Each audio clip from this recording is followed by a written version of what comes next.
జిల్లా ఒంటిమిట్ట మండలంలో కలకలం రేగింది. మండల ప్రజా పరిషత్ కార్యాలయంలో నిన్న రాత్రి గుర్తు తెలియని దుండగులు చోరీకి పాల్పడ్డారు. కార్యాలయంలోని రికార్డులకు సంబంధించిన బీరువాలను ధ్వంసం చేసిన దొంగలు పక్క ద్వారం ద్వారా లోపలికి ప్రవేశించినట్లు పోలీసు గుర్తించారు. సమాచారం అందుకున్న వెంటనే సంఘటన స్థలానికి చేరుకున్న ఒంటిమిట్ట పోలీసులు డాగ్ స్క్వాడ్ క్లూస్ బృందంతో దర్యాప్తు ప్రారంభించారు. ఇంటి దొంగల పనినా లేక బయటి వ్యక్తుల పాత్ర ఉందా అన్న కోణంలో విచారణను ముమ్మరం చేశారు.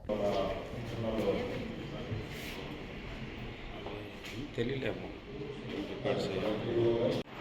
ఏం చేసుకోలేదు.